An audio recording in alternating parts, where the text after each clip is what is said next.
નમસ્કાર દોસ્તો, આજના વિડીયોમાં આપણે જઈશું વિશ્વવિખ્યાત ક્વાંટના મેળાની સફળે, જે આપણે આદિવાસી સંસ્કૃતિને પણ માણીશું અને મેળાના મહત્વ વિશે પણ જાણીશું. આ ઉપરાંત આ મેળો ક્યાં ભરાય છે તે પણ આપણે આ વિડીયોમાં જાણીશું. તો ચાલો શરૂ કરીએ ક્વાંટના આ મેળાની સફરને.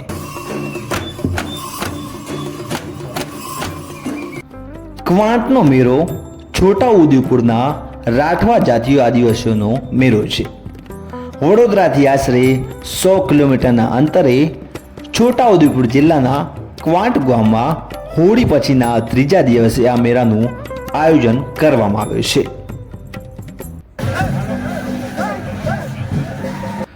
ક્વાંટના મેળામાં ઢોલ સાથે અન્ય સંગીતના વાદ્ય સાથે આદિવાસી યુવક યુવતીઓ નૃત્ય કરતા જોવા મળે છે. આદિવાસીઓ સ્ત્રીઓ પુરુષો તેમના માથા ઉપર મોરના પીંછાની કલગી લગાવે છે અને તેના દ્વારા તેમનો પક્ષીઓ પ્રત્યેનો પ્રેમ ભાવ રજૂ કરે છે.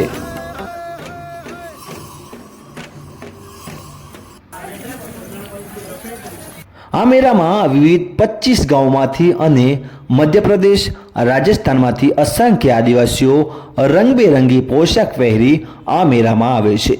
ક્વાંટના મેળામાં અન્ય દેશોમાંથી પણ લોકો આદિવાસી સંસ્કૃતિને માણવા આ મેળામાં આવતા હોય છે. રાઠવા આદિવાસીની કુશળ બાણાવાળી તરીકે તેઓ જાણીતા છે.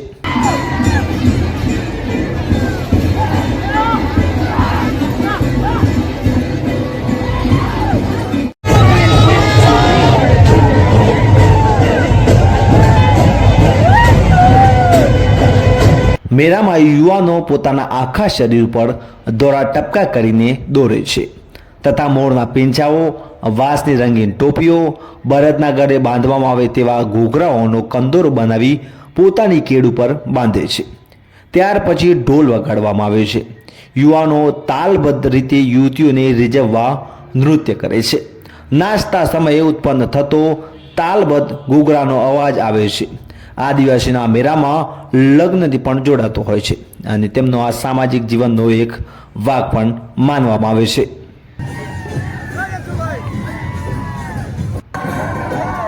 મેળામાં રાઠવા આદિવાસીઓ માટીમાંથી બનાવેલા ઘોડાની મૂર્તિઓ, અન્ય દેવી દેવતાઓની મૂર્તિઓને ગામની બહાર બેઠેલા દેવના સ્થાનકે મૂકી આવે છે. તેમની માન્યતા છે કે આમ કરવાથી દેવ તેનાથી ખુશ થાય છે. આદિવાસીઓના ક્વાંટના મેળામાં સંગીત નૃત્યનું ખાસ મહત્વ રહેલું છે.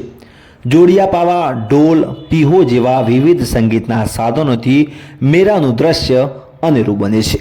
મેળામાં આવેલા આદિવાસીઓનું રંગબેરંગી કપડાં, સુંદર ઘરેણાઓથી તેઓ અલગ જ દેખાય છે. ક્વાંટનો મેળો આદિવાસી સંસ્કૃતિનું જતન કરનારો મેળો પણ ઓળખાય છે.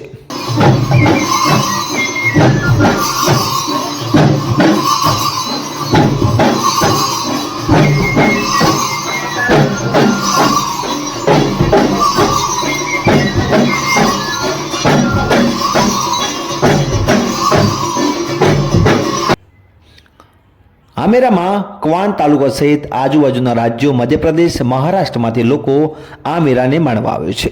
આ ઉપરાંત વિદેશથી આવતા પર્યટકો આદિવાસી સંસ્કૃતિ, લોકનૃત્યો, પહેરવેશની તસવીરો પોતાના કેમેરામાં કંડારી ગેરના મેળાની યાદો પોતાની સાથે લઈ જતા હોય છે. હૈયાથી હૈયું દબાવી જાય એટલી મોટી સંખ્યામાં જનમેદની આ મેળામાં ઉમટી હતી. એક સુરે એક જ તારે ઢોલ નગારાથી હજારોની સંખ્યામાં લોકો નૃત્ય કરતા નજરે પડ્યા હતા.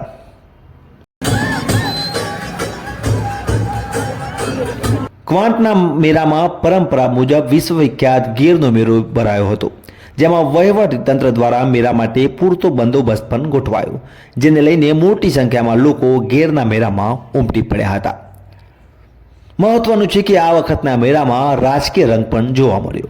આગામી દિવસોમાં લોકસભાની ચૂંટણી આવતી હોય છે, જેથી ગીરના મેળામાં છોટા ઉદેપુર લોકસભાના કોંગ્રેસના ઉમેદવાર સુખરામભાઈ રાઠવા તેમજ ગુજરાત પ્રદેશ કોંગ્રેસ પ્રમુખ, રાજ્યસભાના સાંસદ શક્તિસિંહ ગોહિલ, ભરૂચ લોકસભાના ઉમેદવાર ચૈતર વસાવા, છોટાઉદેપુર જિલ્લાના આ પ્રમુખ રાધિકા રાઠવા તેમજ ભાજપના લોકસભા ઉમેદવાર જસુભાઈ રાઠવા, પાવી જેતપુર ધારાસભ્ય જયંતિભાઈ રાઠવા સહિત તાલુકા જિલ્લાના કાર્યકરો ક્વાંટના અને ગીરના મેળામાં જોવા મળ્યા હતા. ગીરના મેળામાં રામઢોલના તાલે નાચી મેળામાં આનંદ પણ માણ્યો હતો.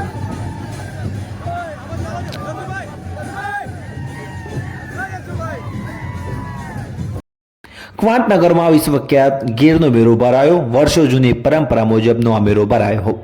ખુબલા જેવડા ક્વાંટ નગરમાં લાખોની સંખ્યામાં આદિવાસીઓ ભાઈઓ ઉમટી પડ્યા હતા અને નૃત્ય પણ કર્યું હતું.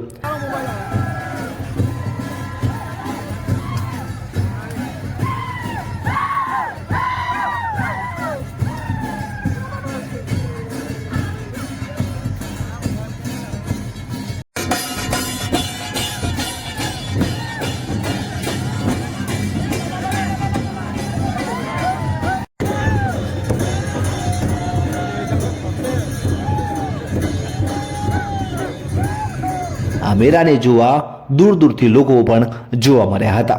જો વિડીયો ગમ્યો હોય તો લાઈક કરજો, શેર કરજો, ચેનલને સબસ્ક્રાઈબ કરવાનું ચૂકતા નહીં. જો તમને મેળો ગમ્યો હોય તો આવનારા વર્ષમાં તમે હોળી પછીના ત્રીજા દિવસે આ મેળામાં જઈ શકો છો અને આદિવાસી સંસ્કૃતિને માણી પણ શકો છો. Thank you.